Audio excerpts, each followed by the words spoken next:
मेरे सभी श्रोताओं को हाथ जोड़ के नमस्कार।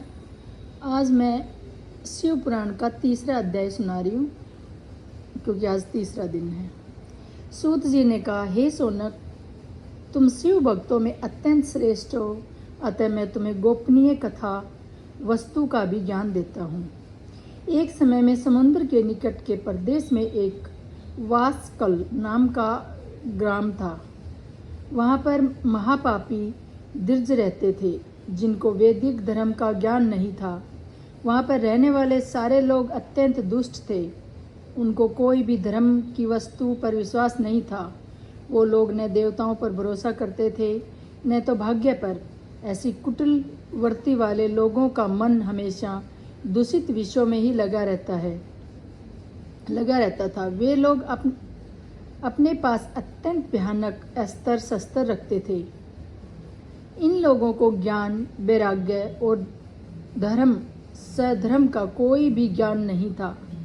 वहाँ पर द्विज के साथ अन्य जाति के लोग भी उनकी तरह ही थे।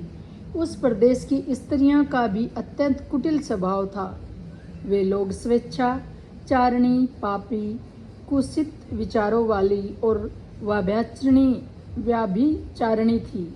उनको सदैव व्यवहार एवं सदाचार के विषय में कोई भी ज्ञान नहीं था। पूरा गांव दुष्टों से ही भरा हुआ था। एक समय पर इस वासकाल नाम के गांव में बंदुग नाम का ब्राह्मण निवास करता था। वह अधर्मी, दुरात्म, महापापी था। उनकी पत्नी का नाम चक्षुला था। वह अत्यंत सुंदरी थी। वह हमेशा उत्तम कार्य का पालन करती थी। फिर भी उसकी पत्नी को छोड़ वह ब्राह्मण वेश्यागामी हो गया था। ऐसे ही उनके बहुत वर्ष निकल गई। उसकी स्त्री चक्षुला काम से पीड़ित थी, किंतु उसको अपने धर्म कभी नहीं छोड़ा। वह दीर्घकालीन समय तक धर्म का पालन करती रही, परंतु अंत में ऐसे दुष्ट पति के साथ रहकर भी उसके प्रभाव से दुष्ट बन गई। ऐसे ही उन दो पति पत्नी का अधिकतर समय दुराचार में ही निकल गया। उसके बाद एक दिन वह दूषित बुद्धि वाले ब्राह्मण की मृत्यु हुई और वह नरक में जा पहुंचा। उसने वहां बहुत समय तक नरक में दुख भोगे। तदंतर उस दुष्ट ब्राह्मण विंध्य पर्वत पर भयंकर पिशाच हुआ, मतलब भूत बना, और उनकी पत्नी चक्षुला उनके बाद बहुत समय तक अपने पुत्रों के साथ रही। एक दिन वह कोई अवसर पर अपने भाई बंधु के साथ गोकर्ण क्षेत्र गई और वहां तीर्थ पर जाकर वहां के जल में स्नान किया। तो वह वहां घूमने लगी। घूमते घूमते वह कोई देव मंदिर में आ पहुंची। वहां पर एक ब्राह्मण भगवान शिव की पवित्र पौराणिक कथा सुना रहे थे। चक्षुला ने भी वह कथा सुनी। ब्राह्मण कथा सुनाते समय कह रहे थे, जो स्त्रियां पर पुरुषों का साथ व्यभिचार करती है, वह जब मृत्यु को प्राप्त होती है तो यमलोक में दूत उसकी योनि में जले हुए लोहे का परिघ डालते हैं। ऐसा सुनकर चक्षुला भयभीत हो गई और कांपने लगी। कथा समाप्त होने के बाद सब लोग वहां से चले गए। तब चक्षुला ने उस कथा सुनने वाले ब्राह्मण से पूछा, हे ब्राह्मण, मुझे धर्म का ज्ञान नहीं है, अतः मेरे से दुराचार हो गया। आज इस कथा को सुनने के बाद मुझे बहुत डर लग रहा है। मैं यह सुनकर भय से कांप रही हूँ। इस संसार में मुझे वैराग्य हो गया है।